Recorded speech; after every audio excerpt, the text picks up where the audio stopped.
हो गया।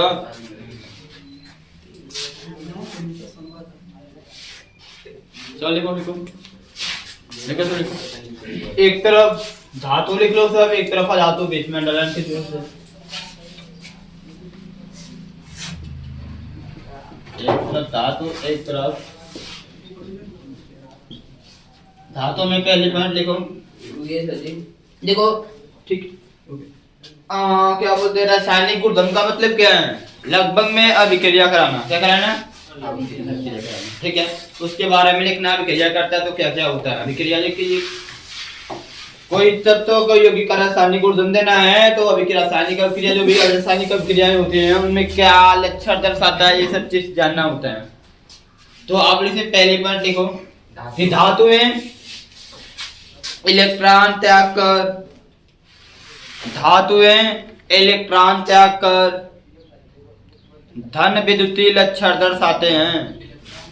त्याग कर, धातुएं इलेक्ट्रॉन त्याग कर धन विद्युतीय लक्षण दिखाते हैं। धन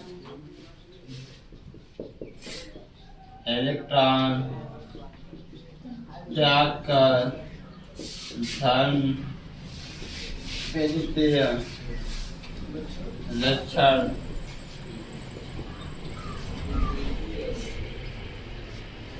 दर्शाते हैं। यहाँ पर सोडियम में प्लस होता है। सोडियम जब आप किसी को दे देगा तो ये तो स्टार्टिंग बता दी, नहीं बताते हैं?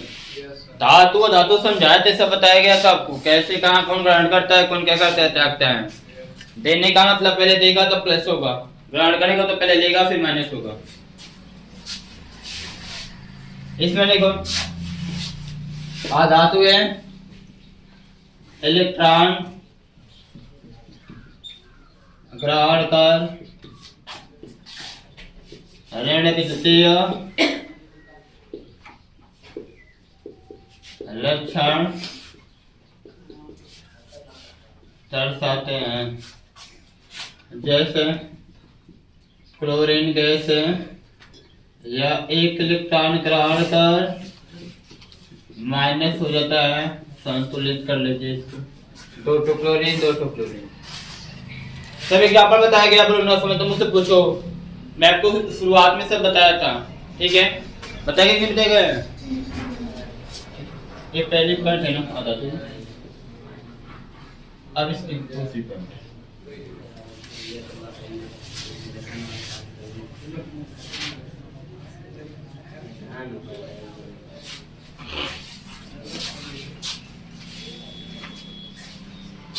धातुएं अम्ल के साथ, अम्ल के यदि धातुओं को किसी अम्ल के साथ मिला दिया जाए, किसी अम्ल के साथ मिला दिया जाए, इतना फिक्स याद देखना आपको, हमेशा लवण बनाएगी। क्या बनाएगी? लवण। क्या बनाएगी बाबू? लवण बनाएगी।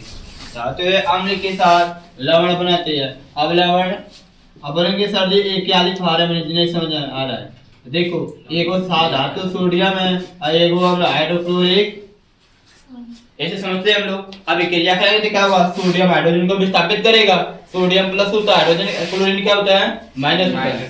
तो प्लस प्लस मिलकर क्या होगा, NaCl प्लस में हाइड्रोजन, तो गैस यहाँ से क्या होगा। अब इसको क्या बोलते हो, ये सॉल्ट है, लवण का मतलब क्या है, एक प्लस होना चाहिए एक माइनस, लेकिन उसमें H प्लस और H माइनस नहीं होना चाहिए। H प्लस और H माइनस, यदि H प्लस रहेगा तो अम्ल हो जाएगा, वो H माइनस रहेगा तो क्या हो जाएगा, क्षार। क्या हो जाएगा, ये सब सावधानी रखना है। ठीक है बाबू, पीछे जो शुरू से पढ़ा है उसको खूब बढ़िया समझ में आएगा, और जो इधर आके पढ़ा है उसको मैं हमको अधातु अम्ल के साथ लवण नहीं बनाते। सही बात है, अधातुएं अम्ल के साथ लवण नहीं बनाते हैं। अब ऐसे कैसे हो सकता है कि लवण नहीं बनाएगा जी? प्रूफ किया जाता है। जैसे कोई चीज लिख रहे हो तो तुम खुद प्रूफ करो उसको। जैसे कोई एक अधातु ले लिया, मान ले क्लोरीन क्या है, अधातु क्या हो, इसकी अभिक्रिया कराना है हाइड्रोजन सल्फेट के साथ, ये भी हाइड्रोक्लोरिक सल्फ्यूरिक अम्ल है, H2SO4 को क्या बोलते हैं,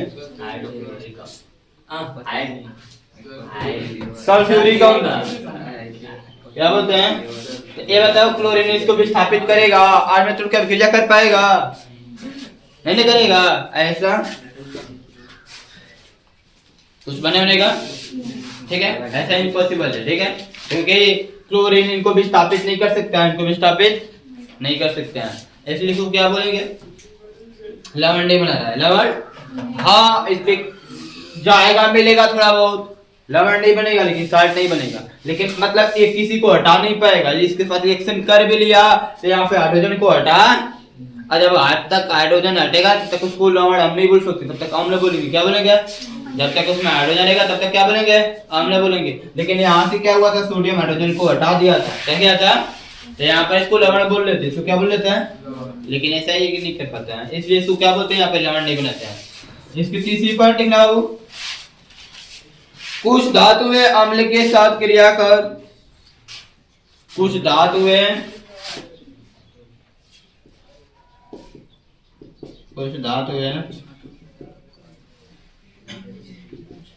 अम्ल के साथ क्रिया कर हाइड्रोजन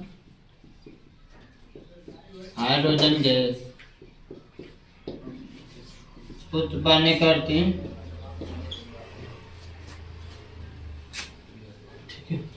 इसमें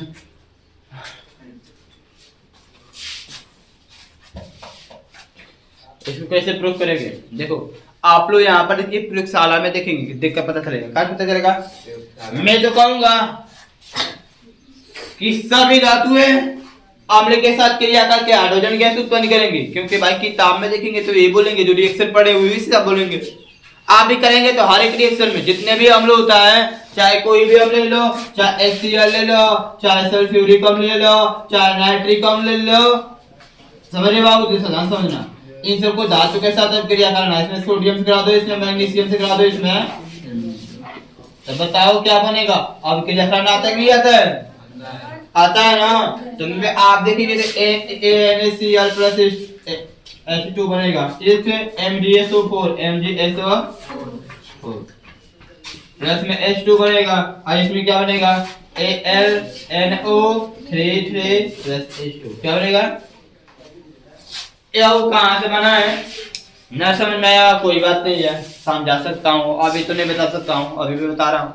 ये कौन प्लस माइनस बता होता है? इसका प्लस वाला इसके माइनस वाला, इसका प्लस वाला इसके, इतना ही नहीं, आपको ऑक्सीकरण संख्या पता होगी तभी आप क्रिया करा पाएंगे, उस तरह नहीं करा पाएंगे, ठीक है। अब यहाँ पर क्या देखना है? देखो यहाँ पर हमने कराया तो सब में H बाहर निकला, सब में H, लेकिन ऐसा नहीं होता है, ऐसा नहीं होता है कि सब में हाइड्रोजन बाहर निकले। अब किस में होगा किस में नहीं होगा, तो आप प्रयोगशाला में बैठ कर देखेंगे, क्रिया करेंगे तब ना समझेंगे कि किसमें हाइड्रोजन गैस बाहर निकल रहा है, किसमें नहीं निकल रहा है, तभी नहीं समझेंगे।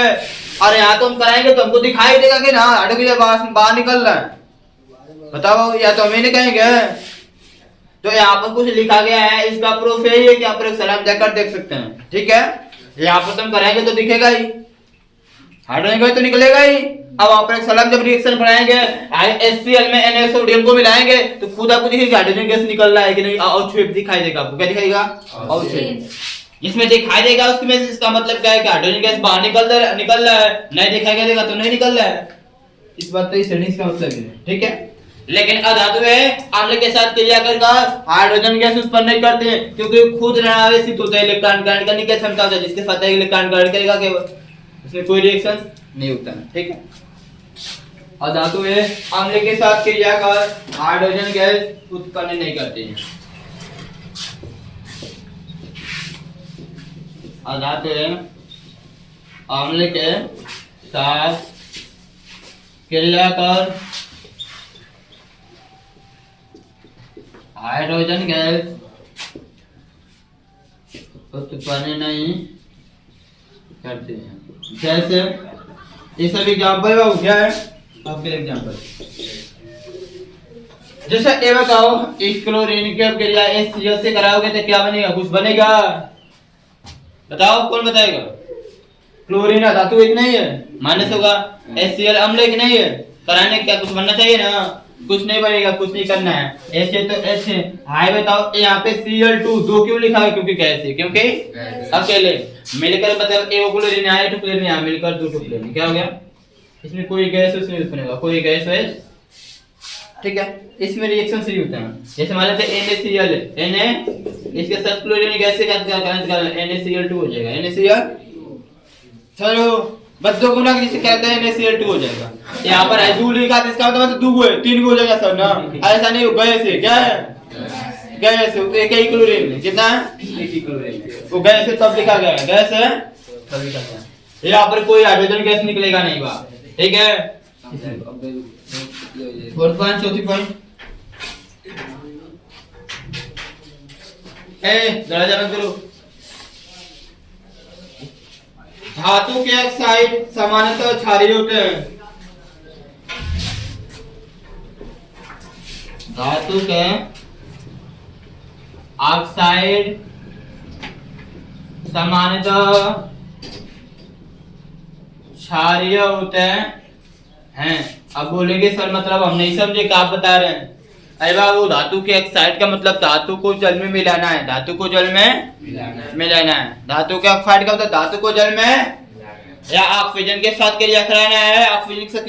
तो ये बताओ जब किसी भी धातु को जल में मिलाने से क्या हम देखते हैं कि यह सोडियम हाइड्रोक्साइड बनेगा प्लस हाइड्रोजन गैस। तो यार जब OH मिलेगा आपको तो इसको क्या बोलते हैं? क्षारीय ने बोलते हैं। OH प्रति किसका होता है? क्षारीय का ना होता है। तो धातु का ऑक्साइड मतलब धातु को जल में मिलाने पर क्या बनता है? क्षार बनेगा। क्या बनेगा? अच्छा, वही बोला गया है। धातु के ऑक्साइड सामान्यतः क्या होते हैं? क्षारीय होते हैं। क्या होते हैं वो?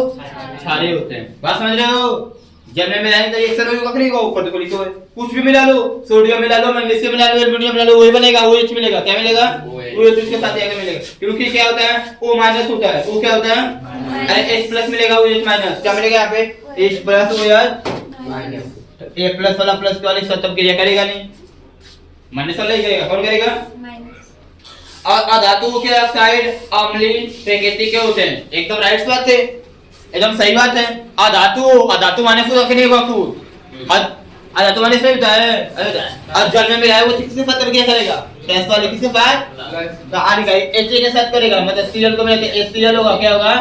और HCl होता क्या है? अम्लीय नहीं है। तो अधातु के ऑक्साइड क्या हो गए? अम्लीय होते हैं, अम्लीय प्रकृति के होते हैं। लेकिन याद रखना है कि H2O तथा CO उदासीन होते हैं। H2O तथा CO क्या होते हैं? बताइए। जल और कार्बन डाइऑक्साइड जो कार्बन डाइऑक्साइड दोनों क्या होते हैं? उदासीन होते हैं। इसका pH मान 7 होता है। उदासीन का मतलब क्या होता है? उदासीन का मतलब क्या होता है? जिसमें अम्ल और क्षार की मात्राएं बराबर हो। अम्ल और क्षार की मात्राएं उदासीन का मतलब यही होता है जिसमें अम्ल भी 50% हो, क्षार भी क्या हो? 50% हो। उसको क्या बोलते हैं? उदासीन बोलते हैं। क्या बोलते हैं वो? उदासीन बोलते हैं। तो यहाँ पर इसमें लिख सकते हैं अधातु के ऑक्साइड क्या? अधातु के ऑक्साइड सामान्यतः अम्लीय प्रकृति के होते हैं, ठीक है। परंतु क्या चीज? परंतु H2O व CO2 उदासीन होते हैं। उदासीन या उदासीन होगा। क्या होगा? इसको उदासीन होगा। यही कारण है। देखो एक बात और सुन लेना, H2O में आयन में तोड़ेंगे तो क्या मिलेगा? H plus OH, H plus भी मिल रहा है तो हमने बोलूं OH माइनस मिल रहा है तो क्षार बोलूं। क्या बोलूं? कन्फर्म नहीं होगा, दिक्कत होगा। हमने भी बोल सकता हूँ क्षार भी, इसलिए इसको उदासीन बोल दिया जाता है। क्या बोल दिया जाता है? उदासीन का मतलब दोनों। उदासीन का मतलब यहाँ से आपका ये कंप्लीट हो गया। अब आपको पढ़ना है सक्रियता श्रेणी जो कि मोस्ट इंपोर्टेंट है, ठीक है। यहाँ से इतना नोट करो।